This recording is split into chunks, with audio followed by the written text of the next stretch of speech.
बिस्मिल्लाहिर्रहमानिर्रहीम। अस्सलाम वालेकुम नाज़रीन। आज सबसे ज़बरदस्त जो वाक़या हुआ है, सबसे ज़बरदस्त वो मौलाना फजल रहमान साहब की प्रेस कॉन्फ्रेंस है। और उन्होंने उस प्रेस कॉन्फ्रेंस में एक तो ये कहा कि भाई इमरान खान साहब को आज़ाद करें कि मुझे अच्छा नहीं लगता कि मैं जिसका मुकाबला कर रहा हूँ वो जेलों में आपने डाला हुआ हो, उसको भी बाहर निकालें, किसी सियासी जमात को, किसी लीडर को आप जेल में ना रखें। लेकिन उससे ज़्यादा अहम उन्होंने बात की कि हालात जो ऐसे हैं कि इसमें इलेक्शन कराने के लिए जो पहली तरजीह नहीं है, उन हालात को ठीक करने की भी तरजीह दी जाए। अब मैं पहले तो ये बता दूं कि मैं मौलाना फजल रहमान का हकीकत एक मुरीद भी हूँ और सियासत में उनको मुर्शिद समझता हूँ। इंतहाई ज़ीरक आदमी है, इंतहाई समझदार आदमी है, उनके अंदर एक क्लैरिटी है अपने हर काम के अंदर, बिल्कुल यकसुई भी है और क्लैरिटी भी है। मौलाना फजल रहमान के और एस्टेब्लिशमेंट के जो तल्लुकात हैं वो भी किसी पुशीदा नहीं है। वो अंग्रेजी में कहते हैं ना कि ब्लो हॉट एंड कोल्ड, कि उसके अंदर तलखी भी आ जाती है, उसके अंदर नरमी भी आ जाती है। लेकिन एक क्रेडिट मौलाना फजल रहमान साहब को मैं दूंगा कि वो हर हुकूमत में अपनी चंद सीटों के साथ बमुश्किल वो 1 दर्जन सीट ले पाते हैं। 2002 के इलेक्शन को एक तरफ रखें तो बाकी जो भी है जब भी आते हैं वो हर हुकूमत के अंदर, उससे पहले भी ये था, उसके बाद भी हर हुकूमत में मौलाना फजल रहमान साहब को पजीराई मिलती है और उनको एक इज़्ज़त मकाम मिलता है। पीडीएम में देखिए इतनी बड़ी पार्टियाँ थी, मुस्लिम लीग नून, पीपल्स पार्टी, लेकिन सदारत जो गई वो मौलाना फजल रहमान साहब के पास गई और राइटली डिज़र्व करते थे। कि हकीकत है कि नवाज शरीफ साहब की गैर मौजूदगी में फिर उस स्टेचर के लीडर मौलाना फजल रहमान ही साहब ही थे जो लीड कर सकते थे। नवाज शरीफ साहब होते तो भी शायद फिर भी मौलाना फजल रहमान साहब इस तरह के मामलात में, सारी पार्टियों को इकट्ठा रखने के मामलात में वो जो किरदार अदा कर रहे थे, कर सकते हैं, तो उसमें उनको ये मकाम मिलता है।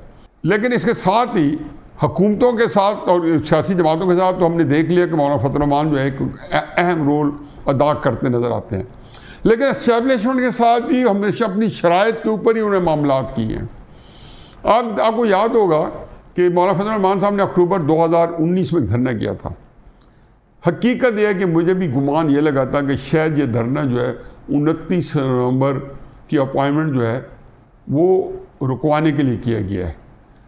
अब इस बहस में पड़े बगैर मौलाना फजल रहमान साहब का दौर ज़रूर लग गया कि उस अपॉइंटमेंट का प्रेशर इतना पड़ा कि वो मौलाना फजल रहमान साहब से झूठा वादा करने पर तैयार हो गया, जिन्होंने किया एस्टेब्लिशमेंट नहीं किया, क्योंकि परवेज़ इलाही साहब गुफ्तगू कर रहे थे और वो लोग जो एस्टेब्लिशमेंट की नुमाइंदगी करते थे हर जगह पे, वहाँ पे जब उन्होंने वादा किया जी हम आपको मार्च में इलेक्शन दे देंगे, सिर्फ आप इस वक्त अपॉइंटमेंट होने दें, उधर इमरान खान साहब को एस्टेब्लिशमेंट ने डाला कि जी मौलाना फजल रहमान साहब से हम उनकी जान छुड़वा देते हैं, खुदा के वास्ते ये इसके बारे में आप फिक्र ना करें। वो चाहते थे कि इमरान खान साहब पे एहसान चलाएँ ताकि वो हर सूरत में 28 नवंबर 2019 के अंदर जो एक तैनाती की बायो साहब की जो तौसीए मुद्दत मुलाजमत आ रही थी उसमें रोड़े न अटकाएँ। हालांकि इससे पहले जुलाई के आखिरी हफ्ते में इसी साल बाजवा साहब को, इमरान खान साहब को ट्रंप ने अमेरिका में बुलवाया था और वहाँ जाके ये डिक्टेशन दी थी कि आपने हर सूरत में जनरल बाजवा साहब को चीफ बनाना है। हमारे बड़े मोहतरम दोस्त और ज़ीरक जनरल हमीद गुल साहब वो बांगे दौल कहते थे चीफ वही बनता है जिसको अमेरिका चाहता है। ये उस वक्त कहते थे जब ये सारे चीफ बन रहे होते थे और वो हमेशा यही बात बार बार दोहराते थे। तो इसे देखें कि जब ट्रंप ने बुलाया था तो मैं तो तब भी कहता था कि जी ट्रंप ने इमरान खान साहब पे एतबार नहीं है, उनको पक्का किया कि आप उनको तौसीह दे देंगे। इमरान खान साहब ने फिर भी गंद डाला कि उसके अंदर उसने नोटिफिकेशन ऐसा निकाला कि वो आइन के मुताबिक नहीं था। क्या उनको पता नहीं था? पता था। उन्होंने वो एक बाजवा को जलील करने के लिए गलत नोटिफिकेशन निकाला। फिर अब सबको तमाशा पता कि असम्बली में वोटिंग के लिए भी गया और फिर सब लोगों ने वोट भी दिया कि एक्सटेंशन को वोट दो और सब ने दे दिए, मुस्लिम नून को भी और पीपल्स पार्टी को भी और फजल रहमान साहब को, सारी पार्टियों को उसमें जलील ख्वार होना पड़ा। लेकिन सब ने, वो कहते हैं तेरी सरकार में पहुँचे तो सभी एक हुए। अब ये वो था कि जिसमें मौलाना फजल रहमान साहब ने मेरे ख्याल में उनकी बड़ी मदद की एस्टेब्लिशमेंट की, उस वक्त की एस्टेब्लिशमेंट की कि इनको यहाँ तक पहुँचाया। अब मौलाना फजल रहमान साहब जो है जब उन्होंने देखा कि जी बाजवा साहब उनको धोखा दे रहे हैं तो उनके ऊपर वो सख्त गिर भी हो जाते थे। ये कोई और पार्टी नहीं कर सकती। यही मैं हकीकत उनका मुद्दा इसलिए हूँ कि जिस पोलिटिकल पार्टी को चाहते हैं वो आड़े हाथों ले लेते हैं, जिस पोलिटिकल पार्टी को चाहते हैं उससे अपनी इज्जत करवा लेते हैं, उससे एक मकाम ले लेते हैं, उससे तकरीम ले लेते हैं। यही मामला उनका एस्टेब्लिशमेंट के साथ है। फिर बाजवा के साथ जब तू तकरार हो गए और देखा कि मेरे से धोखा हुआ है, तो 1 जनवरी 2021 को जब पीडीएम की तहरीक चल रही थी, तो वो तहरीक नाकाम इसलिए हुई कि ये सारे मुस्लिम नून और पीपल्स पार्टी वाले इस्लामाबाद जाना चाहते थे। उन्होंने कहा नहीं, मैं रावलपिंडी जाऊँगा। ये 1 जनवरी को जाती उमरा में एक इजलास हुआ था, जुमे का दिन था शायद। उस सुबह मेरी मौलाना फजल रहमान साहब से मुलाकात भी हुई थी, और मैं इसलिए नहीं भूलता हूँ कि मुझसे मुलाकात करने के बाद मैं सीधा हॉस्पिटल गया था, मुझे स्टंट पड़ा था, तो ये इसलिए मैं उसको वो दिन याद है। तो उन्होंने कहा था जी कि हमें जाना चाहिए जब प्रेस कॉन्फ्रेंस में, तो वहीं पे कि हमें रावलपिंडी बात करना चाहिए। वहीं पे सबके छक्के छूट गए, तो हाथों के तो तोड़ गए।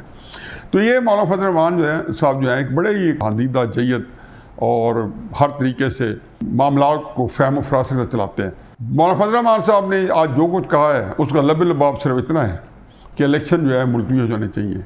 मैं ये कह रहा हूँ मुलतवी हो रहे हैं, बल्कि आप लोगों ने जो मेरे वीलॉग देखे, जो मेरे कॉलम पढ़ते हैं, मैं तो एक वर्ष से कह रहा था कि इलेक्शन नहीं करा पाएंगे फरवरी में। यही बात मैंने कल जो मेरा जुमे को कॉलम छपा उसमें नवाज शरीफ साहब को कहा था कि इलेक्शन नहीं होंगे जिसका कभी इम्कान है, तो फिर आप क्या करेंगे पाकिस्तान आके, क्या आप आराम फरमाएंगे? बहरहाल मौलाना फजल रहमान साहब बहुत बहुत शुक्रिया, क्योंकि आपके जो बयानात होते हैं वो इनफैक्ट जो कुछ होने वाला होता है उसका आप इदराक भी रखते हो, आपके पास उसकी इतला भी होती है, आपकी फहम फरासत जो है उसके बारे में उसका तजिया करके पेश भी कर देती है। बहरहाल आज मौलाना फजल रहमान साहब ने जो इशारा दिया है उसके मुताबिक इलेक्शन जो है वो फरवरी में नहीं हो रहे। वमा अलैना इल्लल बलाग।